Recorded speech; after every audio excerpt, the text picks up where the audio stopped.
Super. Hello, welcome to the presentation by Elisa Polese, Learning More Than One Language at the Same Time. It is really possible. That's maybe the most important question that we will be answered during this presentation. The presentation of Elisa is part of the celebration of the European Language Day, which is being celebrated today across Europe. But we don't just emphasize the importance of languages in Europe, but the importance of language and language skills worldwide. I am Angelika Theis from the Goethe Institution in Denmark. With me here are my colleagues, Klaus Thornby Larsen from the European Commission, Emmanuel Semer from the Institut Français, Louis Bierkegaard Messen from Studieskolen, and Anna Dimitrovska from the National Center for Foreign Languages. Some words about the setting. Elisa will speak circa about 30 minutes. After that, you will have the opportunity to ask questions. Please post your questions in the Q&A area field in the lower area. Thanks. And during the speech, you can also post questions in the Q&A area and feel free to post comments in the chat. After the presentation, I will summarize the questions and comments for Elisa, and also one of my colleagues keep an eye on it. And one more important thing, the lecture is being recorded. The cameras will stay off for this reason the whole time. Elisa. Elisa is a professional language teacher, language coach and author. She has studied more than 25 languages and teaches 13 of them. And there would be much more to say about her, but maybe you, Elisa, can introduce yourself. Welcome. Thank you very much. Hello, everyone. Thank you for inviting me here, and nice to see you all. So let's get started. I will tell you a bit more about me, but especially about learning multiple languages at the same time. So welcome to this presentation. So what is this presentation about? So recurrent questions I'm often asked are, is it possible to learn multiple languages at the same time? Are there drawbacks when it comes to learning multiple languages at the same time? Why do people mix languages up? Is it possible to do anything so that we don't mix languages up? Are there any advantages in learning multiple languages at the same time? And what kind of methods can we use in order to do so? And is it true that we first have to learn one language at a time, or we will mix this language with the next ones up if we do it at the same time? So these are some of the questions I will answer during this presentation. So for those who do not know me, I have been teaching for over 20 years. And I've studied more than 25 languages, brought 13 of them to a teaching level. I've been learning multiple languages at the same time since 2001, and I'm giving multilingual lessons since 2016. I have 2 degrees in translation and interpreting and 2 master degrees in international communication and didactics. I'm author of audio and video language courses and also of how to become fluent in multiple languages. I'm a speaker at international conferences, for example, the Polyglot Conference, the Polyglot Gathering in Japan, Canada, Brazil, Germany, etc. I'm also the co-organizer of the biggest language event in the world, the Polyglot Gathering. So let's start with the first question. Is it possible to learn multiple languages at the same time? Learning several languages at the same time is not only possible, but actually quite normal. Why? Because we learn different things, different skills at the same time all the time. So if we think when we were at school, we learn different subjects at school, but we never mix them up. We learn many different tasks at work, and on the first weeks of a new job, we learn new things every day, and everything is new, but we can do it at the same time, like one after the other. We don't mix different tasks up, so it's completely normal. And no one mixes dances up. So even if we learn many dances, I never seen anyone mixing one dance with another. So it's completely normal to learn similar things, related things, and not mix them up. We can play board games, we can play video games, and in the same evening, and we never mix them up. We don't mix rules up. I met many people who have learned not only one musical instrument, but at least a couple of them, and of course they don't mix them up. So we do it every day. We learn and carry out different actions the whole day, every day, and so it's totally normal to learn things at the same time, and you will see why. I will talk about drawbacks and advantages in doing so. So are there any drawbacks when it comes to learning multiple languages at the same time? So I'm not saying that anyone should do it. For sure, I would not advise doing that if you have an exam within a short time and you have a deadline. Of course, like anything in life, whatever deadline we have, and it could be taxes, it could be something for work. Of course, we don't want to spend time on something else if we still have lots to learn for one language, for one task, for something we want to do. So this is one context where I would not advise it. The second most important reason why you should not do so, if you have no reason to do so. So it's not just because maybe it's cool, maybe it's interesting. So if it's interesting, you really want to do it, it's totally possible, it's totally doable.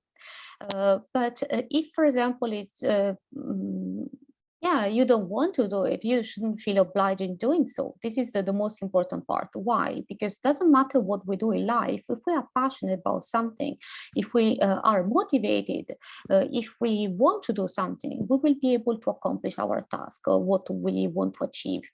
So this is very, very important, because it's not, for example, can you imagine you're learning English, for example, and you want to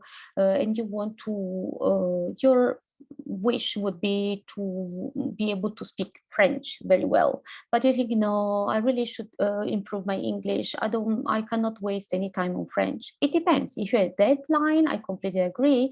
But if it's your passion to learn French, if you have a good reason to learn French, I don't think you should wait for 10 years, for 5 years, for 2 years before starting something that you really care about. Because because in our free time, which is normally not much, we can choose what to do. And even if you just learn 5 minutes of French every day, within a month, within 2 or 3 months, you will have already reached a certain level, even if you study as little as 5 or 10 minutes every day. But if you don't do anything, of course, the result is zero, and it doesn't help you in something you really care about. So the important part is that you are interested in more than one language. And the third scenario in which I don't recommend to study multiple languages at the same time, if you have never learned any other foreign language to a good level and you do not have any guidance. Of course, either if you have good guidance for learning multiple languages at the same time, or if you have already learned another foreign language to a good level, in both cases you can feel free to start anytime. But in the other case, I would suggest a bit of guidance, or to start with one language. Why people usually think it is not possible to learn multiple languages at the same time? The two main concerns are that people think that we'll mix languages up, and the second concern is the language learning speed. In fact, people mix languages up, not because they are learning several languages at the same time. But normally, always one of these points is always true. Either they speak one language much more than another, so the brain goes back to the language they most frequently use. That means that if you have been learning German for the past 2 years every day, and then you start learning French, it is completely normal that your brain goes back to German. But as soon as you start learning French every day, even just a bit, your brain will get accustomed to the fact you want to learn French, and you will not have any problem. Let's say you will not mix languages up. The other reason why people mix languages up, of course, if your level is not super high and you rarely speak a language, then of course you have to recall all the words you know in your mind. It takes time, and this is why the brain. What does the brain do? Of course, the brain goes back to what is more accessible, so what is more recent. And this is why many times when you learn, for example, I met many people in Germany who said, I knew, I don't know, either French or Spanish very well before coming to Germany. Now I learn German all the time, and I keep mixing German with Spanish or French. This is totally normal, because if you, whatever you dedicate most time to, then it's more active, more present in your brain. So what can you do? You can keep learning the language or languages you really want to learn and improve, but not forget the other ones. And that means even just dedicating 1, 2, 3 to 5 minutes every day to the other languages you don't want to forget. So it's as simple as that. You don't have to learn all languages for 2 hours every day. No one has that much time. At least I don't have it, and I think most of you don't have it. So the other reason why people mix languages up is because they know one language very well and they don't know the other or others very well in comparison, and they don't practice the newer ones or the ones they know the least. Or the other reasons that are not used to switching between languages. Switching between languages is not something complicated. It's something a bit maybe strange at the very beginning. But for example, when with my students, it doesn't take more than 2 or 3 lessons for them to feel that switching from one language to another is an easy and actually very doable task. So it's something you just have to train your brain. You can do it on your own with any type of guidance, but at the same time, it's really something that doesn't take a long time to develop. And the last reason why people mix languages up, especially if they're very similar, is because they don't know the language features of one or more languages. And I will talk about what language features are a bit later in this presentation.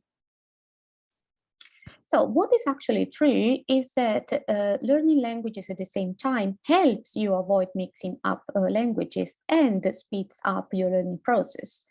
It helps you avoid mixing languages up because you compare the languages, you see the differences. So it's not as if you never see them together, and then in a way they are not active and you don't know what to recall and you don't know what to say. If you learn languages, more than one language at the same time, you will not mix them up because you are used to working with them at the same time.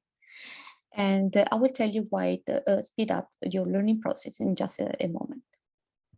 So the time you spend learning languages is not proportional to the number of languages you learn. Why? In the case of similar languages, it is because once you have understood a certain grammar point in one language, you will apply the same or the similar rule to the other languages, and it will spare you lots of time. And the same goes with vocabulary. Similar languages have very similar vocabulary, of course, not 100%, but good enough to say that you will gain lots of time, you will spare lots of time when learning them at the same time, because you will only be focusing on the differences, not on the words that are almost the same. You will focus on what is different.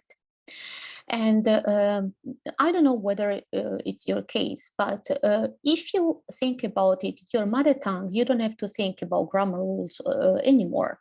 You just speak, and the same happens with languages you know very well.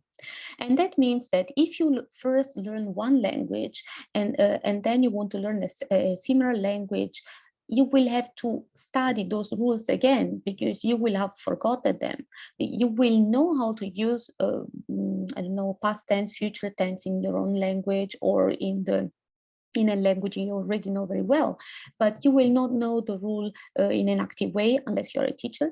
And this is why when you learn similar languages at the same time, you don't have to remember the rule because you have just heard it. You have just learned the rule for example, French, and then when you study Spanish or Italian, the rule will be very similar. So it will take you less time to assimilate it, to understand it, and to use it.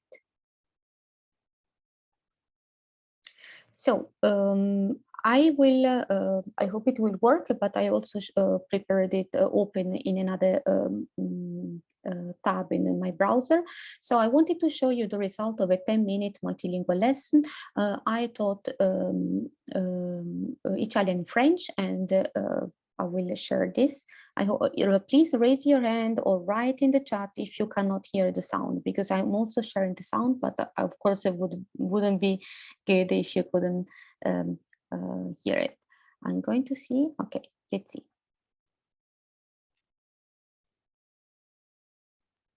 Che ti piace fare nel tempo libero?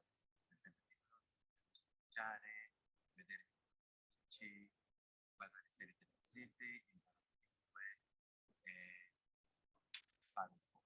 Ah, benissimo. J'aime voyager, j'aime sortir avec mes amis et j'aime faire du sport. Ah, très bien.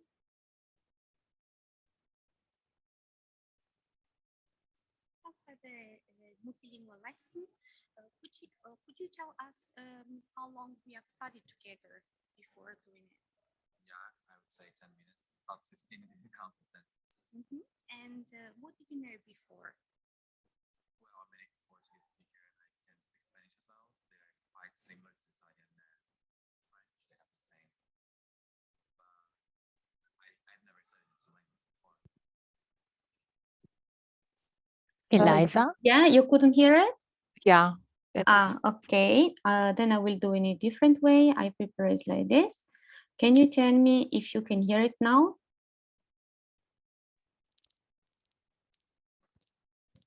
No. What's your name? Hi, my name is Paulo. Where are you from? I'm from Brazil. That's fine. Thank you, Eliza. Che ti piace fare nel tempo libero? Nel tempo libero mi piace viaggiare, vedermi con gli amici, guardare serie televisive, imparare lingue e fare sport. Ah, benissimo. J'aime voyager, j'aime sortir avec mes amis et j'aime faire du sport. Ah, très bien.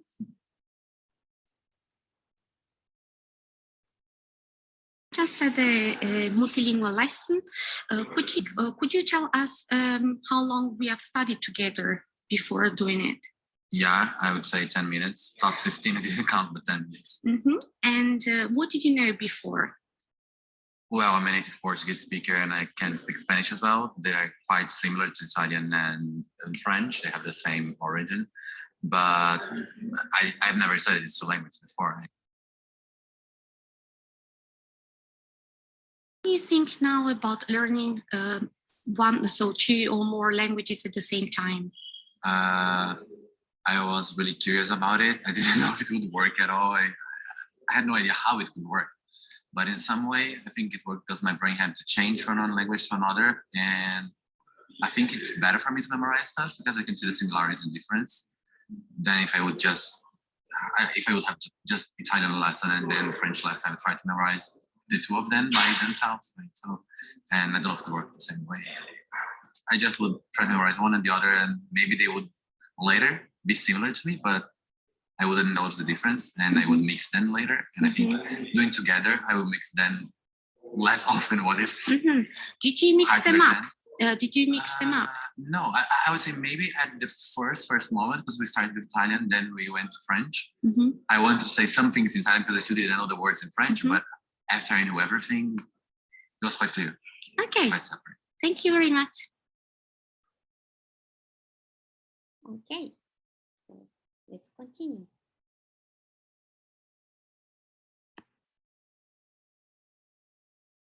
So what about languages that are not, they belong to different language families?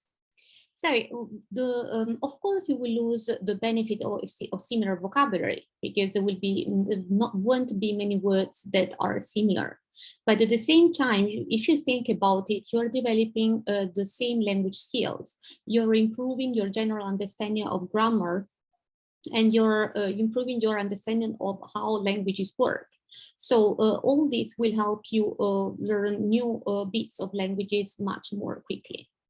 And in a way, sometimes when you learn multiple languages at the same time, it's not only the two words that belong, like they are completely related, that will help you remember new vocabulary. Sometimes it's your own mental association that you create because maybe a word reminds you of something. So it shouldn't scare the fact that maybe you want to learn two languages that are not related or more than two, because you will always find similarities even among languages that don't seem to have too much in common. The more you study them, the more you will notice those similarities, or you will create your mental associations to remember all those words. And the other very good advantage is, for example, if you're studying two similar languages and you want to add a language that is not related at all, then you will be giving your brain a break without taking any pause, this is really good because it's a bit like using your time more efficiently. For example, you can focus on two languages, then on a language that is not related. So you will notice that your brain will go, like you will cool down because you are not using the same part of the brain. You are not going to, okay, partially the same part of the brain, but you are not using the same, it's completely different if you learn two similar languages to a language that is not related, because of course you will mix it up less from the beginning, and you will notice the difference between the languages that you are learning that are alike and the language that's completely different. So this is why it will be like giving your brain a rest. Okay, so I will share another, this is why I wanted to show you another video, very short, where I taught Russian for 10 minutes, and this time to a person who doesn't know other languages very much, just a bit of English or a bit of really, I had Spanish at school, but just a little bit, so not really polyglot, and I wanted to show you, but since so you can hear I will see, I hope you will hear that. If not, I will share it. See? Hallo nochmal. Hallo, Jetzt Russisch. Как тебя зовут? меня зовут Andreas. Где ты живешь? Я живу в Тюринге. На каких языках ты говоришь? Я говорю по-немецки, по-английски и чуть-чуть по-испански. Я люблю готовить. Я люблю пиццу и сок. Oh, sehr gut. Vielen Dank. Okay. Okay. So what are the techniques you can use to learn multiple languages at the same time? As I said in several parts of my presentation, you should focus on similarities and use them at your advantage. So when you're learning similar languages. At the same time, even more important, you should focus on differences. Because when you're learning 2, 3, 4, 5 languages that are similar, you should focus more on differences than similarities. because then many words will be almost the same, but you will notice that, but for example, in Italian, anche means also or too, and if you, this is a word that's completely different in many other languages like French, aussi, and in Spanish también. So you really should focus on that because it's a word that is used all the time, and this is why you should put a bit of effort in remembering that it's a different word, so that you can use the other words that are similar and remember this word that is different, and it will be much easier, and you will not mix languages up. And of course, you will you should train language switching. And as I said before, it's not something that will take a long time to do that. It's just maybe a bit strange at the very beginning, but strange just because it's something you have never done, like any other thing that you have never done in your life, but it's not difficult. And it just takes just a bit of training, that's it. And now we come to the point of language features. So this is very, very important in order to keep languages separate in your brain. So what are they? Language features are recurrent differences between two similar languages or special characteristics of a given language. For example, you should think of the way two similar languages change respect to each other. For example, if you you could notice that the combination ST in Spanish is very, very often replaced by double T in Italian. So if you see a word that, for example, like actor in Spanish, it will be like 90% probably will be attore in Italian. And the same is director, direttore. So it's a very recurrent feature. And when you are studying a language like Spanish, you first of all, it should tell you that for sure actor must be Spanish, because we don't really have this combination in Italian, ST like this, and it's much more common the double T. And on one end, you will know that you are speaking in Spanish, you want to use a word in Spanish and not Italian. And on the other hand, probably since there is lots of similar vocabulary, if you know either actore or actor, you will probably be able to derivate the one in the language you are not sure about, you don't remember. And the other recurrent patterns are, for example, the infinitive forms, the regular verbs, and with either AR or ER or IR. And in Italian, they're really the same. You just should have an E at the end. So this is why if the verb is similar, in many cases, of course, it doesn't work all the time, but it's really good enough because statistically it's very relevant. You will just add an E at the end, and you will, in many cases, you would be right. Of course, not all the time, because the two languages have different words. And this is why I said you should focus on differences. So what I do, for example, is that if I don't remember, if in that moment I don't remember a word of a language I'm learning, but I know a similar language, I will, through language features, I will know that most probably it's in this way. But of course, you never know, and it's not about you try, and anything can be learned by doing and seeing the reaction of the other person, whether the person you're talking to understands you or not, and then adjust your when you make a mistake in a social context, it's actually a very good thing, because you will remember it much longer, not in the sense that you will feel bad, I hope not, but in the sense that these are things that we will remember much longer because they are associated with emotion. So it's not really bad, and it's impossible not to make mistakes in any case. So it's don't be afraid to make mistakes. Mistakes are always welcome, especially if you want to learn languages, because it's impossible not to make mistakes. Okay, And then the other part of language features are the recurrent patterns of a certain language. For example, I heard many people saying, I mix Italian and Spanish up, or I mix Portuguese and Spanish up. They are so similar. Okay, but once you start recognizing the language features, then you know that, for example, words that end in on, they must be Portuguese. There is no way they cannot be neither Spanish nor Italian. So this is why it's very important to know the language features of a language. Okay. Apart from that, I also would like to tell you that it's very important to know strategies to learn any language, because they're particularly true when you want to learn multiple languages at the same time. Because if you know how to learn a language, you can apply the same knowledge to any other language you want to learn. And that can be at the same time or not at the same time. This is why it's so important.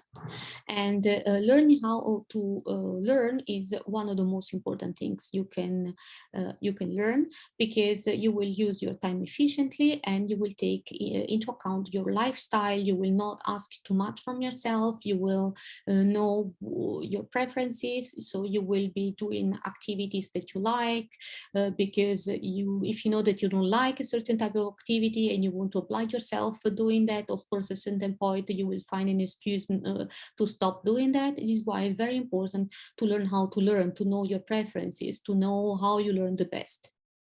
And what about motivation? Motivation is super important, because if you the first question I ask when people come to me, they want to see me as a language coach, is why are you learning this language? Why? Not because you have to have a special reason. I mean, you can could be for the sound of the language, could be for work, could be for anything. The important thing is that you know it, because, for example, if someone says, I'm learning it because I want to be able to have a job interview, I will never start teaching the alphabet, because the important part is that this person is able, is going to feel as confident as possible and as soon as possible in having a job interview in a different language, in another language. And there is no need to learn everything in French before starting preparing for a job interview, because you can learn, for example, present, future, and past, but using words and using constructions that can be useful for your job interview. This is very important, because if you know why you're learning a language and you adjust your language learning to your priorities, you will keep motivated for much longer, because you will see results and you will know that it's not that you have to learn for 10 years before you can reach your goal, which is very demotivating. This is why it's super important. And routine building is super important as well, because there are two main things that are difficult when it comes to routine. One is to start. So just get started, even just 1 minute every day. If you wait for the perfect day, it will never arrive. So just start studying today. 1 minute is also better than nothing. If you think about it, even 1 minute is 352 minutes in a year. And if you don't even do that, it's 0. So it's much better. And the second thing is consistency, because what keeps our, if you want to, especially if you want to learn several languages at the same time, but in general, even for just one language, if you study every day, even for 5 minutes, it will be much easier for you to remember words, to remember grammar. You don't have to go through the same boring things over and over again. So I love grammar, but maybe I don't love to go through word lists. So if I study every day, I know that I don't have to study those word lists, which is very important to me, for example. And the last point is to maintain and adjusting your routine, because we will always have moments of a struggle, either because you are not feeling well or because something not so nice happened to our life. So we will always have moments of struggle, or because we don't see the results we hoped for. And it's very important to know how to overcome those moments, to go ahead and just keep doing what you wanted, maybe in a different amount, maybe like using different activities. If you're not feeling well, maybe instead of studying with a book, you can do something else. So it really depends on what's going on in your life, but take it into account in order to be successful in your language learning. Okay, so do people need a course to learn multiple languages at the same time? So I wanted to say that no, you don't need a course to do that, but it's very important that you know how to learn, you know what your preferences and your priorities are. So like most things in life, or most things in life, you can start doing whatever you feel like doing, and it's actually a very good way to get started. But then at the same time, like in business, you can do random things, but if you know what you do, you will see results much faster. So it really depends on how much you already know and how much help or guidance you think you need. Some advantages of being guided, you will use your time more efficiently, you will learn multiple languages at the same time and maximize results, and you will see results much faster. You will be happy about your progress, and this will keep you motivated and you will keep learning. This is very, very important. And then it will be much easier for you to recognize language patterns, similarities and differences, and you will learn how to switch between languages. And if you're the person who helps you in learning multiple languages, also takes into consideration your preferences and your learning style, you will also enjoy your language learning process a lot. You will stick to your routine, as I said, and you will overcome your moments of struggle. And the most important thing, you will reach your goal. Okay, some possible disadvantages of not being guided. If not done properly, multilingual learning may lead to confusion. If you don't recognize the language patterns, language features, it can be more difficult reaching the desired level, but not impossible. If you learn every day, it doesn't matter what, you will go ahead. So it really depends on how important or how quickly you want to learn a language. And for, the other possible disadvantage would be that at the beginning, until you understand how to do it by yourself, it will be a bit more difficult to switch from one language to another. And the other thing is, as I said before, motivation issues, because if you learn randomly multiple languages at the same time and you don't know how to put everything together, you might lose some motivation. But again, it really depends on who you are, what you have already learned, and how your motivation is. And it's totally doable. And I met many people who have done it without guidance. Many people have done it with guidance. So it's really up to you. There is no one can tell you what is wrong or right in your life. Conclusion, multilingual learning is not only possible, but also beneficial because it speeds up the language learning process and helps avoid language interferences.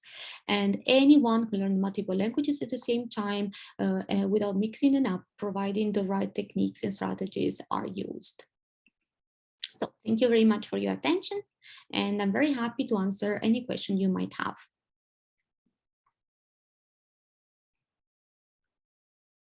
Thank you, Elisa. Thank you very much for this interesting presentation. Thank you. I have one question in the Q&R area from one participant.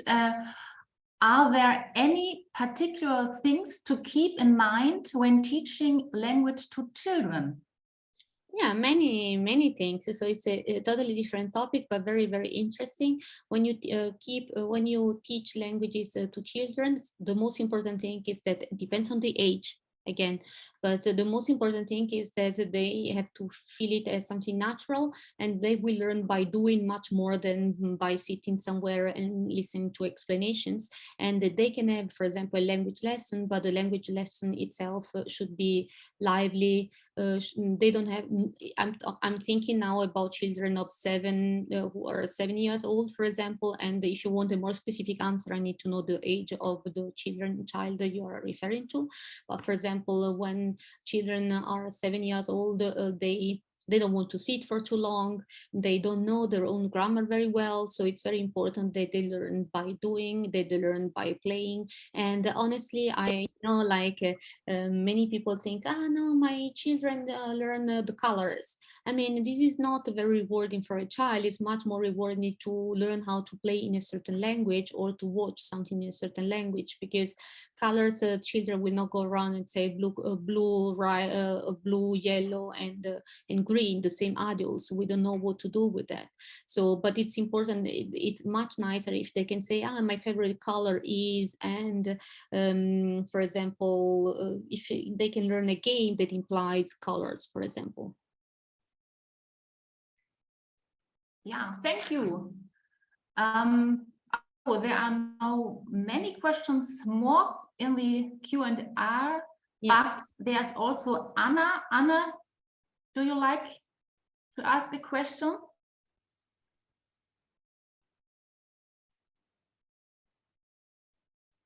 Not possible for her to.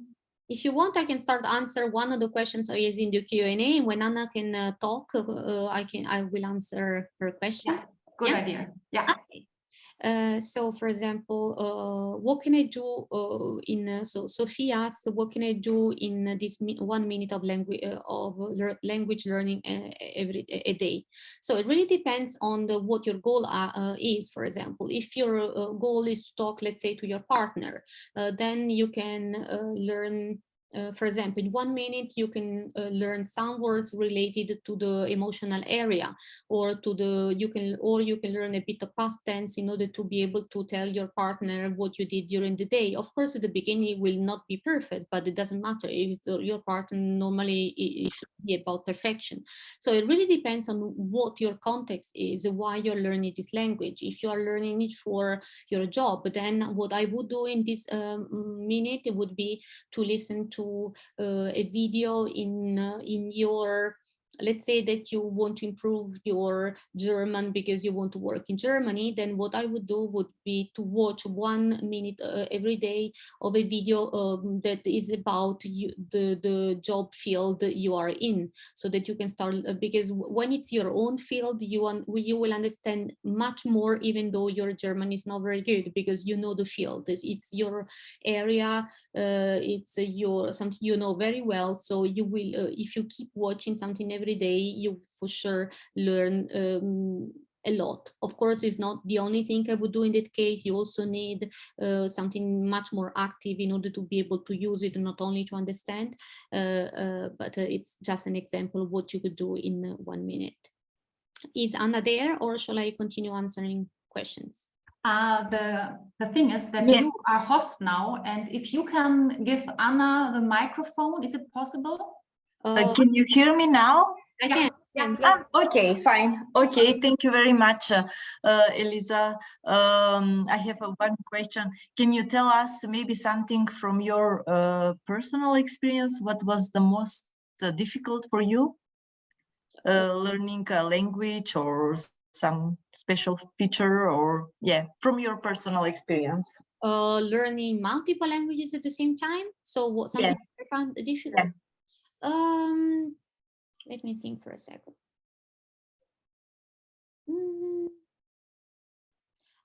To be honest, for me, it's not difficult to learn multiple languages at the same time. For me, it was much more difficult at the beginning to learn how to learn.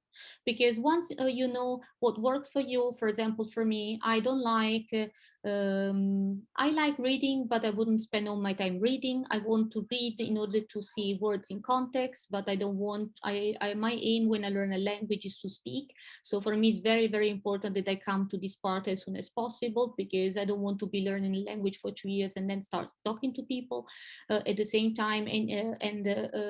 I had to come to, I had to accept the fact that we always make mistakes. Doesn't matter, even at C1 level you make some mistakes, so it's even C2. So it's just a matter of accepting the fact that if, for example, for me was I felt maybe a bit judged. You know, it depends on what language you're learning, how people behave, how people react to the way you speak, and then maybe I think I felt a bit judged, and I had to overcome the feeling that maybe I would feel judged. And then then I thought, okay, if it's for work, even if they judge me, the important thing is that I do my job 100% well.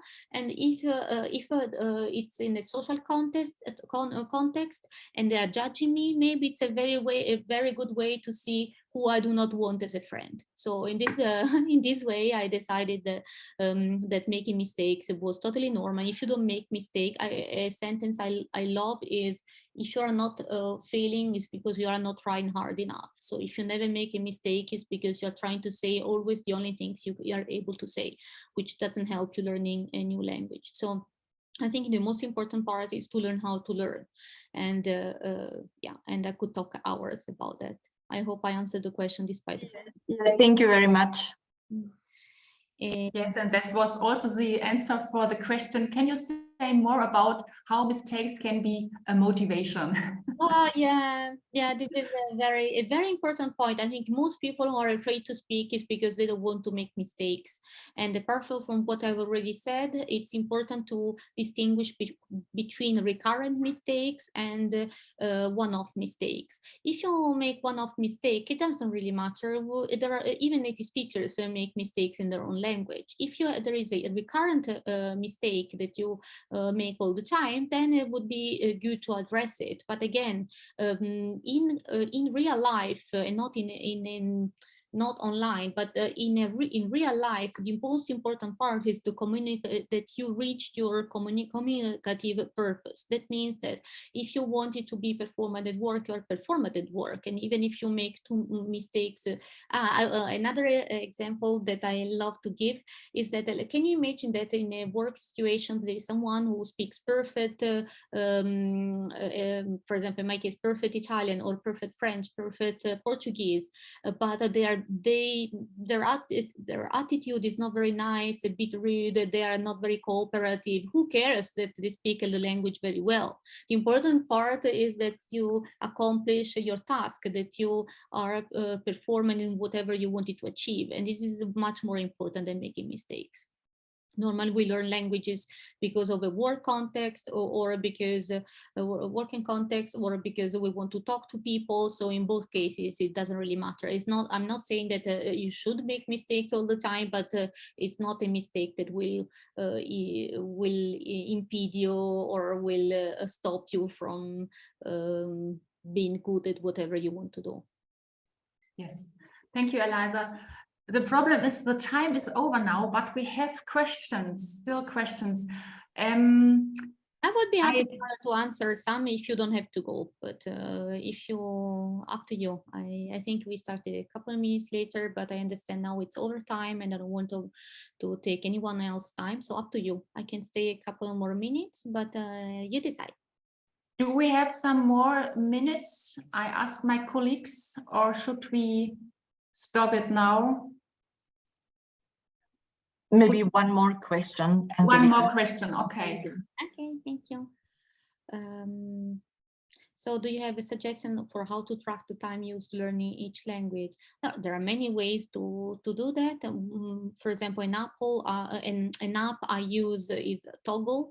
I like it just because you can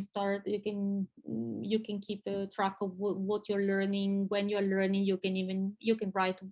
I like it a lot. Or in any other way. I also like, you cannot see it, but here on my wall, I have, for example, I like making a list, and I like making I like to cross every day I've been spent learning and for which language, because after, like, let's say after 2 weeks, after 1 week, you see all those small crosses, and it's very motivating, because let's say that on one day you don't want to study, then you look at it and say, okay, I've already studied for 30 days, I can study one more day, even if it's just for 1 minute or 5 minutes, it's okay. Wow. Yes, Elisa, that was motivating me, and I hope all the others also. You can find more information about Elisa on her homepage, of course. I would be happy to answer other questions. So write to me. Yes. Here you can also find, there is a section called About, and you can write to me. I would be very happy to receive your questions or to know how I can help you. Yes, thank you, Elisa. So we have to say goodbye now and tschüss, hi, and au revoir. And we wish you furthermore lots of fun at the European Language Day. And yeah, let's start to learn another language. Bye. Bye.